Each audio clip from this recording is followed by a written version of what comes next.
I think we're live.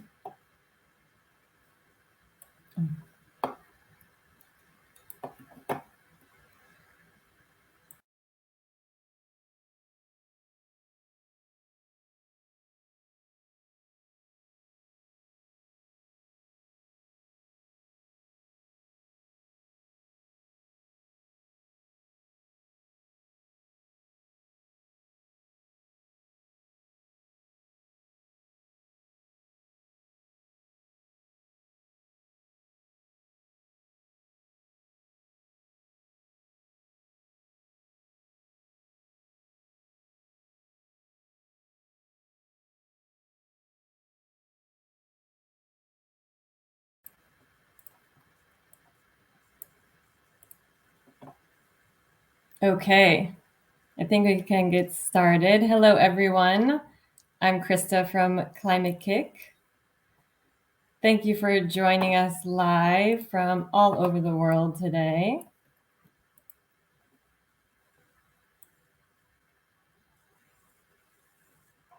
We are just setting up, so please bear with us while we make the connection on LinkedIn Live.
Mm.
Um,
mm,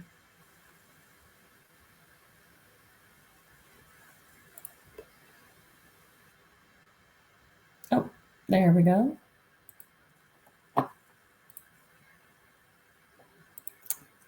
Alrighty, sorry to keep everybody waiting. I think we are now officially live, so we can get started with our session. I'm Krista from EIT Climate-KIC. Thanks for joining from all over the world. This is day one of our annual week of action, which means from now until Monday, we have about a dozen live sessions planned, just like this one, that will offer some insights on the many projects that Climate-KIC is working on, our climate change initiatives that we are leading on with the support of our knowledge and communicate and innovation community. And so for this session, my colleague Ayub will be moderating an exciting panel with several of our partners working in the Africa innovation space. But before we get there, Ayub will set the stage by giving us a quick rundown of the current African entrepreneurship ecosystem. So I'll hand it over to you. Thank you very much, Krista, and welcome to everybody to the first day of the Climate Week of Action from Climate-KIC. And I'm really excited to talk to you today about our different initiatives in Africa, give you a little bit of background from the report that we've just published recently, and very excited to welcome some of our partners during this panel. So, as you know, Climate-KIC is an innovation agency, and we've been focused on the African continent for the last 5 years, especially with our entrepreneurship programs. Today, we have programs in around 20 countries across the continent, and we thought it was the right time for us to gather some of the learnings that we had working with different partners from the continent, from incubation partners, universities, investors, and the different startups with whom we work across the continent. So we published in September a report called Adapt, Mitigate, and Grow, a climate tech innovation in Africa. And I would like to show just a little bit of some of the insights to open up this panel, and then move on to the discussion with the different panelists. So a first reminder when we talk about climate in Africa is the continent is the one that is emitting the least in the world. Unfortunately, it is the continent that is suffering the most. And we can see it in the different maps below, but the continent is suffering from climate, and there are many climate risks in stake here. There is water scarcity across the continent, with a lot of different regions that are severely under water stress. The agricultural yields are decreasing, and the soils are being deteriorated in several regions, desertic regions, obviously the Sahel, but others. But in the same time, there are high risk of disasters and floods. And we have seen it in September.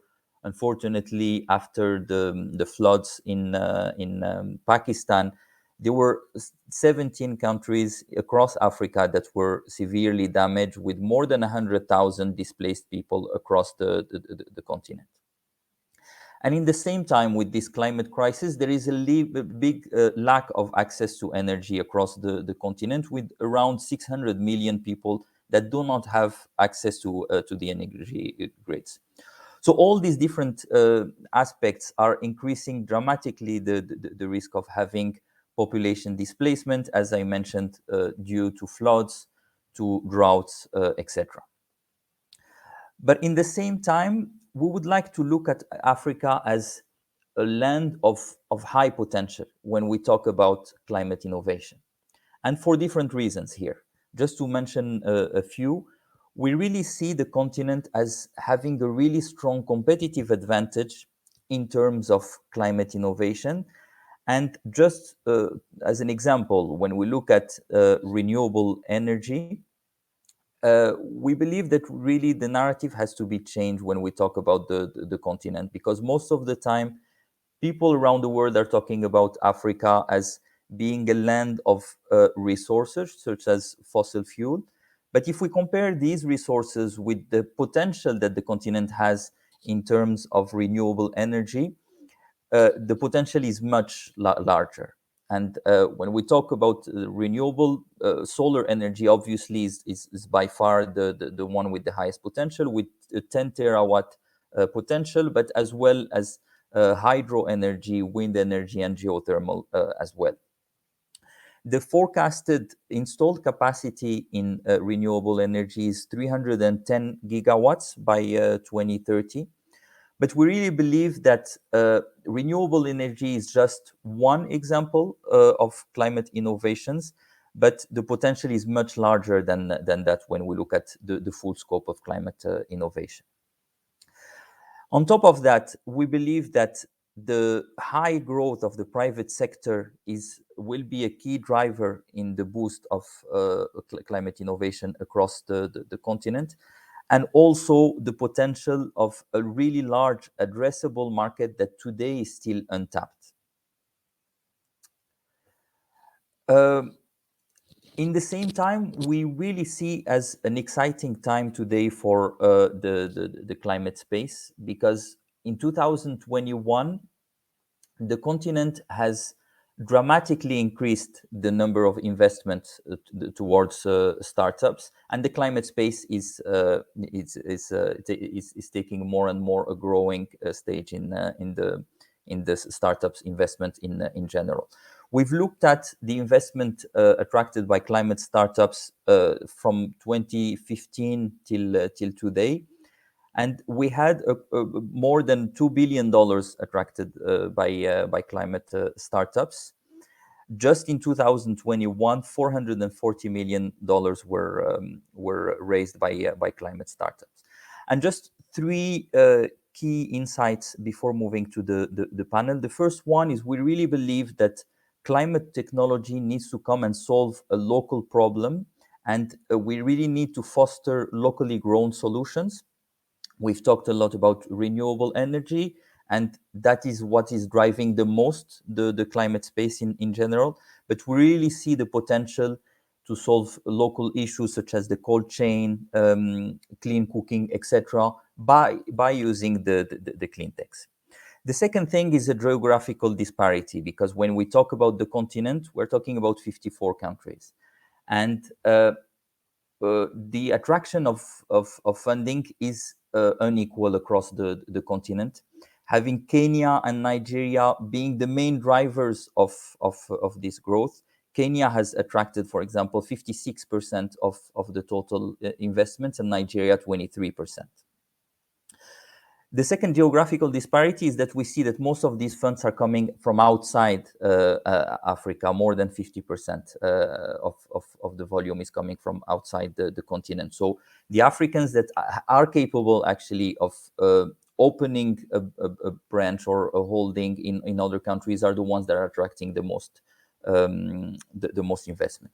And the last one is we really believe that there is insufficient dedicated support to climate startups. Across the continent, there are more or less 650 innovation hubs, and only 4% of those are fully dedicated to climate.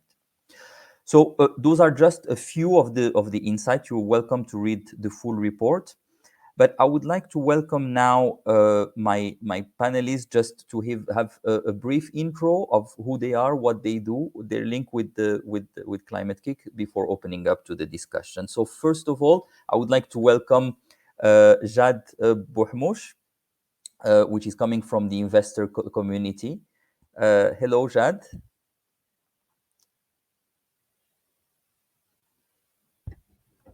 Hi, Ayub. Good to be here. Can you tell us a little bit about you, about Ambo Venture, and yeah, opening remarks maybe?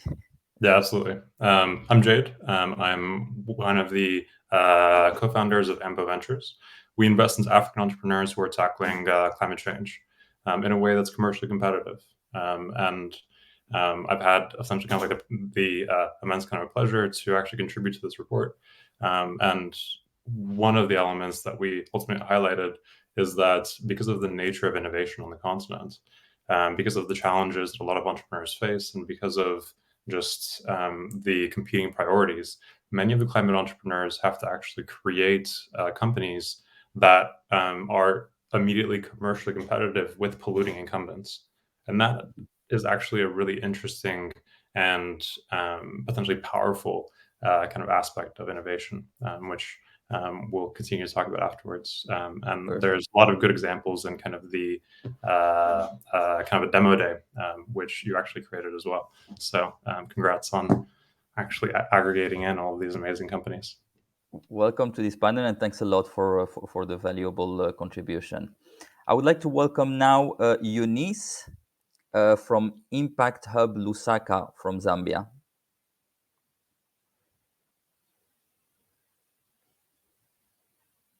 Hello, Eunice. Hi, I'm glad to be part of this forum.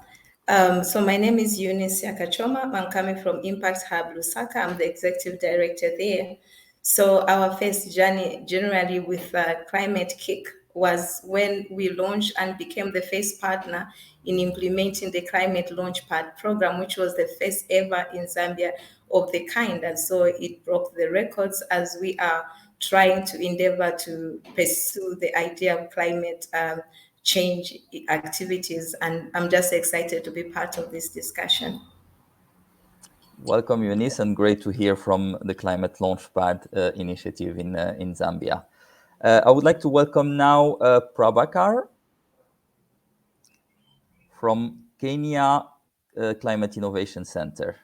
Hello, Prabhakar. Hi, Ayub, and pleasure to be here on this fantastic innovative initiatives that Climate-KIC has taken. So just to introduce myself, my name is Prabhakar Vanam. I'm the CEO of KCIC Consulting. KCIC Consulting and the larger KCIC group have been at the forefront of designing and implementing many climate change programs across Kenya as well as in Africa. Over the years, we at KCIC Group have helped over 1,800 innovations across Africa, be it in the mitigation space as well as in the adaptation space, which has directly resulted in providing more than 18,000 full-time equivalent jobs. And we are very happy to also report that, out of these 18,000 full-time jobs, 43% have been for women jobs, and we've been extremely successful in mitigating tons of CO2 as well. A couple of things that we do at KCIC: commercialization is something that we always stress upon. It's a DNA, and we are all the innovations that we have supported, 63% have been commercially successful. We also have another unit called Kenya Climate Ventures, which also does investments into the growth stage enterprises. We've been partnering with Climate-KIC, and a very rewarding partnership with Climate-KIC. It dates back to many years, where we have done the climate launch pad across Africa as well as in Kenya. We are currently implementing two good programs with Climate-KIC. One is on the Wood Architect Rockstars, where we are doing both Climathon as well as Journey. Climathon just ended, and Journey is currently ongoing as we speak. And we are also happy to launch the A&R Adaptation and Resilience Program, which is aimed to identify some innovative adaptation innovations across Africa. Pleasure to be here and happy to interact with the audiences this afternoon. Welcome, Prabhakar, and very exciting time in Kenya with the, I guess it's super busy time for you. And last but not least, I would like to welcome Mejda from Tunisia, who was one of the beneficiaries of the program Africa Climate Accelerator. Hello, Mejda. Hi. Good to have Hello, you. everyone. So thank you so much for inviting me to this panel. It's my pleasure. So I'm Majda Khaled. I'm the CEO and co-founder of Agero. I've been selected through the Africa Climate Accelerator with the Climate-KIC in the program, which we had like 4 months of acceleration program, and finally with an amazing training and coaching sessions and one-on-ones. It was so beneficial to our business, which is what's Agero. We do recycling and upcycling of textile waste, solid waste, etc., and we turn it into new products from fashion, decor, accessories in collaboration with artisans and designers, basically now in Tunisia. So the Africa Climate Accelerator was our boost to start and kick off to new markets, let's say, and to kick also another type or B2B part of our business through also the grant that we received from the program. So that's us. Yeah. Thank you for Thank being you. part of this panel, and we were really happy to have you among the batch of the Africa Climate Accelerator. Very exciting platform, and really look forward to see your products not only in Tunisia but even abroad. So I would like to open up this discussion with a question to Jad about the climate investment space in Africa. And as I mentioned, there was a dramatic exponential growth of investments and a lot of interest from investors around the world on the African continent. And I would like to have your point of view on how do you see the space? How can you explain this trend? And what brought you as an investor to get interested in Africa and in the climate space, particularly in Africa? Yeah, absolutely. Well, as an African, I actually care quite a bit about what's happening on the continent. There's a tremendous opportunity, I think, as we effectively look at kind of what do we on the continent actually have, right? Like you pointed to all of the effectively kind of like kind of energy resources, the natural resources, right? We have on the continent a tremendous amount of effectively capability to be able to tap into the local environment, to be able to actually tap into traditions as well of actually living in harmony with nature and other aspects, to be able to come up with really interesting, innovative approaches. The other aspect is, I mean, we're on track to eclipse all the aggregate effectively climate investment that we've had last year. So we're already at $4.2 essentially $billion in kind of like investments into Africa. There's a tremendous amount of interest, primarily because people are beginning to realize that the type of innovation that we're coming up with isn't just Africa focused, right? Isn't just for here. Here is an amazing starting point. It's a challenging starting point, as any entrepreneur will undoubtedly agree. But the way that we innovate, the way that we are able to take existing technologies, new technologies, the way that we're able to bring them together in a way that's cost competitive, in a way that's commercially viable, in a way that is actually in harmony with the environment that we're operating in, can also be applied in other parts of the world, right? In the US, in EU, in China, in India, and elsewhere. The other aspect is you talked about Africa as effectively kind of a growing market. I mean, look at effectively the population, right? We're continuing to grow at an extremely kind of advanced rate. And within the overall population, actually, we have more than almost anywhere else a closer tie to effectively kind of like the land and nature. Agriculture still represents the overwhelming components of most African, essentially kind of like GDP, which means that we're much more tied into the effects of climate change as well, which means that the kinds of innovations that we're coming up with aren't just kind of hypothetical ideas in a lab because of essentially kind of a movie that we saw, right? This is real world. This is our daily lives. This is the experience that we have. And if you're dealing with it every single day, you're significantly more likely to come up with an idea that's probably going to be relevant and applicable in that particular context. There's extraordinary entrepreneurs in Kenya, Egypt, Casablanca, and Morocco, right, who are all tackling these kinds of issues around water. Tunisia as well, Mijta, right? I mean, like there's really, really interesting kind of opportunities. Now, the last element that to me is kind of perhaps actually changed over the last effectively 8 to 10 years is we've had well, effectively 8 years ago, we were talking about essentially kind of all the talent was leaving Africa, right? So everyone kind of was leaving to go elsewhere. Well, now people are coming back.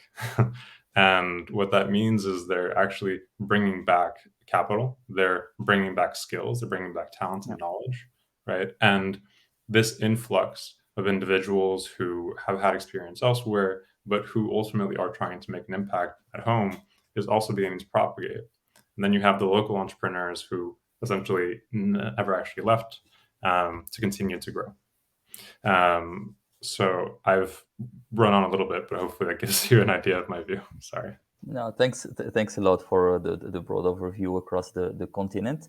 But I would like to focus now on the Kenyan case. And as mentioned before, it's the country that has attracted most of the investment. So would like to hear from you, Prabhakar, if you can tell us a little bit about the Kenyan experience and how can you explain maybe the success of the country relatively to others in the continent.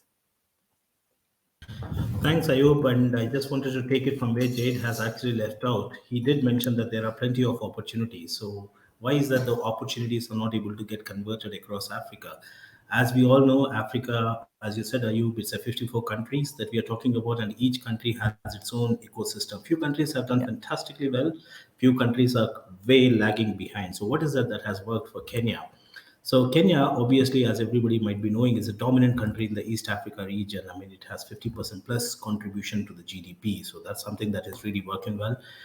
The issue of finances in Kenya is addressed at a multiple level. I mean, there is government on one side, there is private sector on the other side. We have a very robust private sector that is working in Kenya, which is really helping in ensuring that the finances are coming through. There was a study in 2018 which we were part of along with CPI, which we did, and that study mentioned that there was $2.4 billion that was spent on climate-related activities in Kenya alone, and of which around 40% was drawn from the private sector, both national as well as international, which shows the robustness of the private sector in Kenya, which obviously needs to grow much beyond, but at least there's a fantastic starting point in terms of what private sector has been able to do. Couple of things that has really worked in Kenya. The regulatory environment has been really good. Very recently, Central Bank of Kenya has issued a guideline ensuring financial institutions to be climate resilient in terms of what they need to do in terms of improving their loan, green portfolios, and those kind of things. And recently, Nairobi Security Exchange, which is one of the only 6th security exchange, I think, in the continent of Africa, has mandated all the listed companies in Kenya to declare their sustainability reporting, which shows that their commitments towards the environment and various things. Couple of things again. Kenya's youth population, we should never ignore it. 75% of the population in Kenya is youth, which means they are more adopt in terms of embracing the technologies. M-Pesa has been innovated here, but people have access to mobile technologies, mobile internet. So they are very well informed in terms of what's happening, and they're able to embrace that access to information that they are able to have in terms of piloting some innovations at their level. A couple of last examples. We recently have held, we were part of the Mobile World Congress that happened in Kigali just recently. And some stunning numbers came out of that conference. FinTech obviously is growing a lot. Ayub, you did mention 61% or 60% of funds raised in Africa was from Kenyan entrepreneurship. The fintech sector accounted for 27% of the number of deals closed, and which was around $2.7 billion kind of thing. So there is amazing ecosystem around fintech and all those things that is happening. And there are another interesting thing that's happening in Kenya is having these incubators and accelerators around who are able to handhold the startups as well as growth stage enterprises. Just to give one example, at KCIC, we helped a company called Exotic EPZ. It's a very small company involved in buying and producing climate resilient fruits.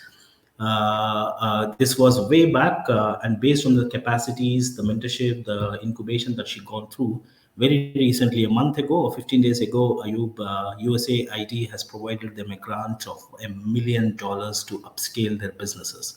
So those things are, there are a few examples, Ayub. I don't know whether I could respond to your question, but those are a few things that are happening well in Kenya. But yeah, great to hear from your experience, and I'm really excited to have people from diverse places. So I would like to go to you now, Eunice, and maybe have the perspective from Zambia. How do you perceive the Zambian ecosystem, and specifically in the climate space? Okay, so I want to perhaps start from something to do with policy direction. We just had a new president altogether, that is end of last year. And the first pronouncement perhaps is what was a major game changer, because upon appointment of cabinet and the ministries, everybody was excited to know what ministries will be put in place to ensure that we attain a number of things, amongst them job creation that has been a core to many youths in our country.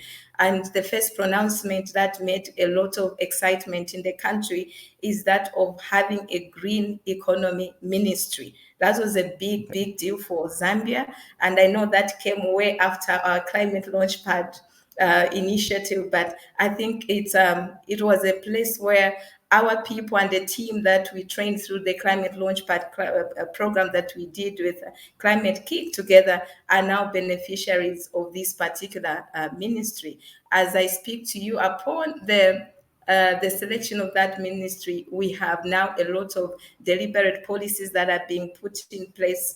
The ecosystem is changing altogether because now there's a ministry to spearhead activities along attainment of a green economy. So yesterday on the news, it was quite interesting and exciting that many banks and private sector government agencies have come on board to support this particular activity. So if you can ask me, the future is green in Zambia. The future is green, and we are excited and we want to do more and more, because now we have a government and a ministry that is directly responsible for these activities. And so far, the president made a clear pronouncement, because the major challenge we had is the cutting down of trees, because the livelihood of many Zambians were based on nature. And because they are based on nature activities, you find that we were so prone to negative effects of climate change. And so we are just excited. We have just started. I wouldn't really say something is happening for now. We are in transit and we're in the process of attaining green. So I say the future is green for Zambia and we are ready.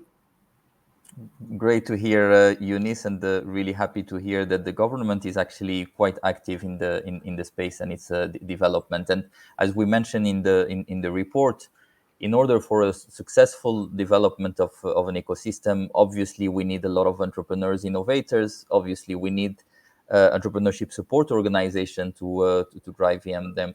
We need a thriving investor community as well active, and obviously we need a government that is active and supporting the development of regulation that benefit to the innovators. I would like to go back to you, Jad, and specifically about the technologies and innovations. What are the most exciting trends that you see in terms of the technologies going and developing the continent? Yeah, I mean, so there's a couple of areas that we are particularly interested in. We invested into Rome in Kenya in the EV space. Transportation, logistics, mobility, right? Like, how do we actually get in a much more kind of environmentally sustainable way people and goods to the places where ultimately they actually need to go? And how do we actually make that more commercially compelling than kind of what already exists? There's tremendous effectively opportunities all across that chain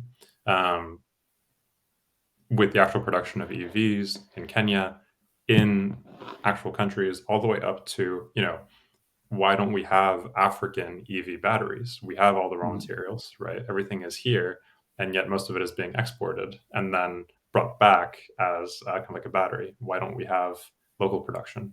All of that continues to be important to be able to produce and to continue.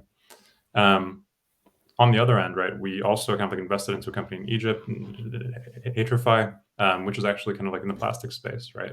They've actually developed a mechanism to be able to produce a plastic that is entirely biodegradable, is petrochemical free, is actually cheaper than plastic. That's incredible, right? I mean, these are the kinds of innovations that can have a transformative effect all over the world, right? It's these kinds of areas where there's tremendous opportunity to progress, to grow. We also quite like everything around essentially blue tech and water. In agriculture as well, we think there's a lot to be done, particularly as we look at, how do we use new tiles of effectively technology, bring down the average effectively kind of price point, and allow kind of the 300 million smallholder actual producers to be able to access the kinds of technologies and techniques that they need to become a bit more effectively climate kind of aware in their production methods. There's a whole lot more that I don't know yet, because every single day we have opportunities and entrepreneurs who come to us with ideas that I would have never imagined would be possible.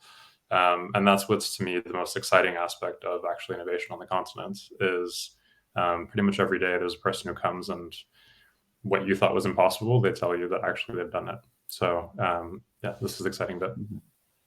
No, thanks for these feedbacks. And yeah, I mean, we see it all the time. Most of the time when people think about the climate space, the first thing that comes to mind is renewable energies mitigation in general. But we see such a large scope and such a large kind of innovations coming from the continent that are actually solving local problems.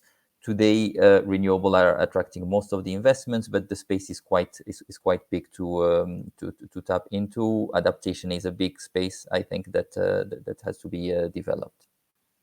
Now, I'm curious about what are the main barriers that entrepreneurs are facing, and I would like here to have the opinion of everybody, maybe in the panel, and maybe starting with you, Prabhakar.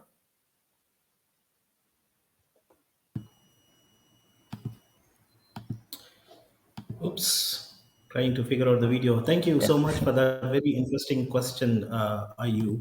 I would basically put, based on our experiences of supporting the enterprises in this part of the world, I basically put the problems of the SMEs and MSMEs into 5 different buckets. The first one being access to finance. I mean, Jade here has been mentioning about opportunities, but if you go on the other side of the spectrum and see what are your problems, they would obviously say access to finance, because the mapping of funders having the finance and the projects wanting to have finance is huge.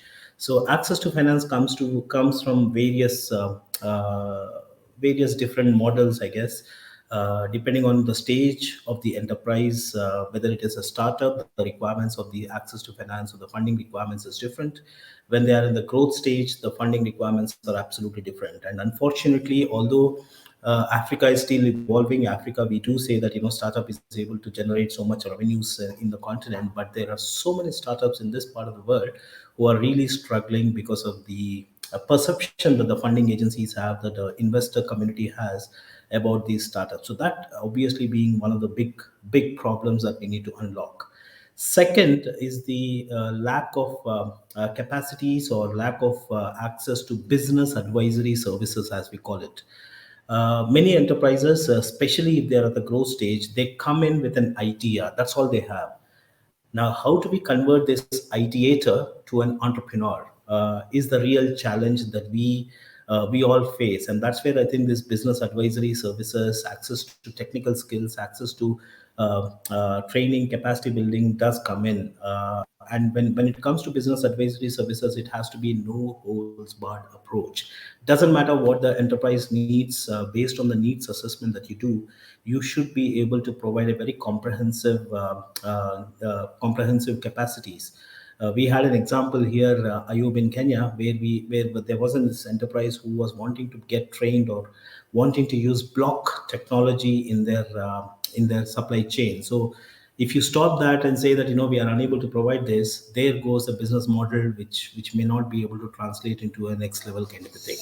So that's number two. Number three would be access to information. Although we do say so much of revolution happening in terms of technology, but at the same time, Jade is here struggling to identify projects, but here are the entrepreneurs who are struggling to identify the innovators, the funders like Jade. So there has to be some amount of access to information, and there is a lot of role that Climate-KIC kind of organizations have to play, KCIC kind of organizations have to play in ensuring that this information is disseminated to the people, especially living in the rural part of the world, to ensure that they have this information, not just about the finance, but also about the pricing, but also about the networking events that they can attend, which also opens up access to markets kind of a thing. The fourth thing would be access to facilities. As I said, these guys have ideas. Now, how do we prototype these ideas into something workable? There needs to be some kind of access to facilities, be it technical facilities, be it some simple office spaces for you to come and use the internet kind of a thing. That's the fourth thing. And the last one, which my co-panelist Eunice was also mentioning, is about policy. There has to be some kind of enabling environment for you to import export kind of a thing for your products and services, and it shouldn't be an impediment, rather it should be a facilitating process. And that's where I think a lot of advocacy needs to be done. So those are the five broad problems the enterprises or the SMEs are kind of facing, especially in this part of the world, Ayub. Perfect. Thank you, Prabhakar. Yeah, it would be good to hear from an investor point of view on this question. Yeah. Yeah, I mean, I would echo a lot of what you actually effectively talked about, right? I mean, like, we have more pipeline than we can actually invest in, right? As in, like, we have more opportunities today than we have capital to invest. And that continues to be kind of a reality. Local VCs get a tiny proportion of the capital that's allocated to the continent. The vast majority of the capital actually goes to typically kind of non-African VCs and non-African essentially owners of capital. And there's a challenge there, right? If you want more local founders to be backed, to be supported, then provide capital to local investors who are in those networks, right? Provide capital to local organizations who are able to, kind of like as you talked about, right, to actually essentially get these organizations ready for investment, who are able to actually bring them to the networking events that the local investors are at, right? Like all of these things. There's a chain of ultimately consequences and kind of reality that actually means that it is challenging if you're a local entrepreneur to, one, actually be taken in kind of a credible way, two, to know who to talk to, right? Within our pipeline, we've made a concerted effort to really tap into local networks. And that's been kind of a journey, right? I mean, when we initially started, quite a lot of the referrals that we got, quite a lot of the introductions that we got were to kind of expats, right? And then it wasn't until I started to speak to people kind of in Morocco at home, all these things, that you eventually get through to different connections, to different contacts. Kenya as well, right? It's you have to actually be there. You have to understand what's happening. You have to understand what the context is. And ultimately, you have to be able to add meaningful value. Me as an investor, I'm not going to be able to provide all of the capital that a startup is going to need, or all of the essentially networks, introductions, and skills. You need more than that. You need others who are going to be involved.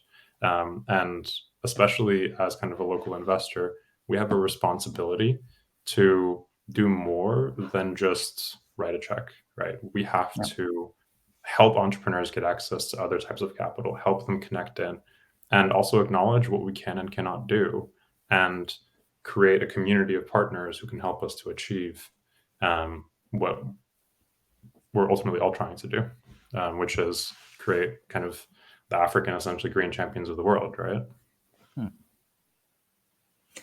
Yeah, and related to that, I wanted to have your different point of views on how an agency such as Climate-KIC can better support the development of the different ecosystems around the continent. How can we better support the entrepreneurs?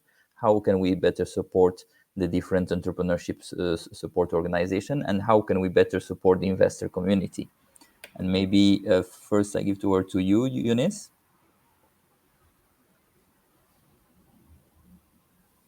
Hello.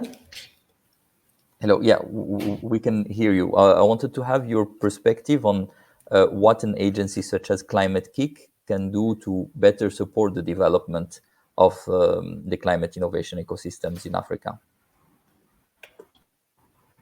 Okay, I seem to be having issues. Yeah, I think we can hear you now.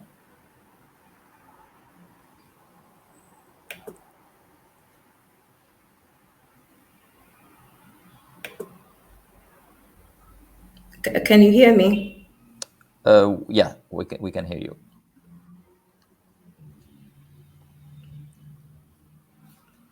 The image is a little bit blurry, but we can hear you. I am not able to hear anybody, unfortunately, for now. Okay. So maybe we can start with the point of view of Jade before, and we go back to you in a minute. Sure. I think there's two important areas that an organization like essentially Climate-KIC can basically contribute to the development of the overall African clean tech ecosystem. I think one is, as you've already done, right, which is creating a connection and a space where local entrepreneurs can actually represent what they're doing, right? Like if you can actually aggregate in and actually effectively take these local entrepreneurs onto a global stage, right? And you can help them to actually tell that kind of compelling story, support them in all of these ways, then the whole world starts to pay attention, right? It's not just us anymore, but now it's everyone who's now looking and realizing that actually there's tremendous opportunity and there's tremendous intelligence and there's tremendous effectively capacity on the continent. And then we can try and tackle that kind of kind of like an investment gap. I think the other aspect is, it could potentially be kind of like a little bit of a challenge one. But I mean, it's actually access to capital, right? And it's working with all the way up at effectively kind of like the top of the food chain, right? The actual LPs, right? And all of the ones who are perhaps concerned or scared or don't necessarily know how to access Africa or kind of how to evaluate opportunities in Africa, connecting them in, right, to local investors who can help, right? Connecting them into the opportunities, connecting them into the all of the kind of like amazing work that is actually being done on the ground through accelerators, through things like that. So I think those are kind of the two main things. But yeah, this is kind of one perspective, and I would love to hear others if they're Perfect. Thank you, Jade. And just to relate to that, there is actually another workshop this afternoon that my colleagues from the investment team will be talking about, because we are present in that space in Europe, and hopefully we will be able to develop that space as well in the continent. So welcome back, Eunice. Are you able to speak now? If we could hear your perspective on this question. Okay, I believe you can hear me. Yes. So the question as to what can an organization like Climate-KIC do to support entrepreneurs in the wider ecosystem? So I'm glad to be speaking from an probably a tried point of view, because we have run a program together. So I'll be in a position to have done an evaluation of the entire process. And I think this is an opportunity for us to, if we have to continue as we do this, we have to look in the past to be able to create a better future for us. On our part as Zambia, I think through the Impact Hub Lusaka, we realized that these young people were ready for the pitch. They were ready to sell their business ideas, and they were ready to just start every process. But there was one thing that I noticed. As we are trying to attain a certain level of climate change activities, we noticed that the research and development is really just not ripe in Africa. To tell you the truth, these young people get frustrated eventually because these particular activities have not been tested yet. And so you find that all the things that we are talking about, the carbon emission percentage reduction and all those, are not measurable because we are not able to have tested them through some serious investment in infrastructure in terms of research and development. And so this innovation becomes frustrated. And once they have that, there's no appetite for anyone to get into this kind of innovation. So like we indicated earlier, the ecosystem is actually well fertilized to carry on the agenda of climate change addressing. But the thing is, I think there's a bigger picture. We need to begin to look at other players in the industry. So the financing agencies are coming on board because this is something that everybody's interested in. But then the research and development aspect is still lagging. So if we can manage to do that and bridge that gap, then I know that if we took again a try and a test on the climate launchpad kind of activity, we would do a great deal of justice to this, because ultimately people are looking for a way of livelihood.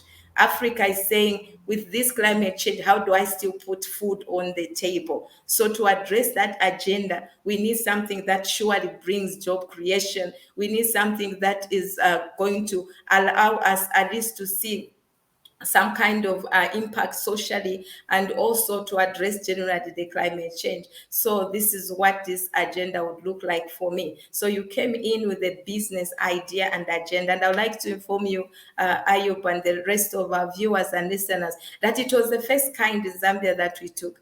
Everybody is into climate justice, but then we are saying climate justice is not bringing food to the table. But when you talk about entrepreneurship in climate change, it becomes very sexy. Everybody else wants to be part of it and get involved into the activity. So for me, I think it was a great program. It's a great program that would encourage entrepreneurs to take on this and to create an appetite for even more to participate. And it's a sustainable way of having to undertake this agenda. That's what I'll be able to say. I'm sorry I'm not able to get the volume, but I hope I have been clear. Thank you so much. No, that's very clear, Eunice, and thank you very much for your remarks. So thank you everybody for joining this session. I think it is time to wrap up. So yeah, how to boost climate innovation in Africa? I think all the different panelists here are trying to solve the same issue.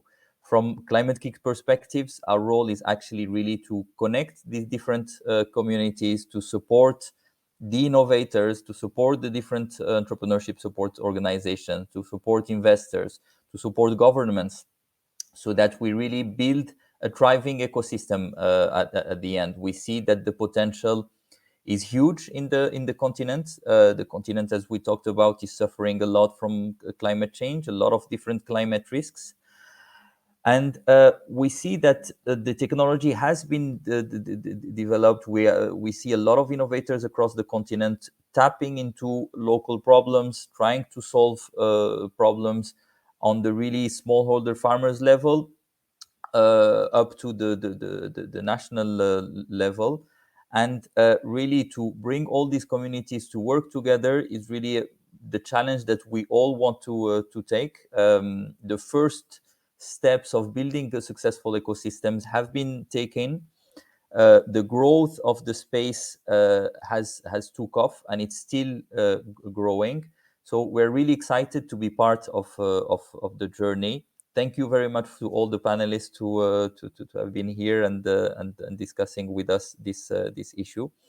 The Climate Week of Action is still going until Monday, and I would like to invite you for the session that is happening tomorrow around climate assessment and how do we assess the climate impact for the innovators, but as well for the investors. Thank you everybody, and happy to have all of you in this session. Thank you very much. Thank you so much, Ayub.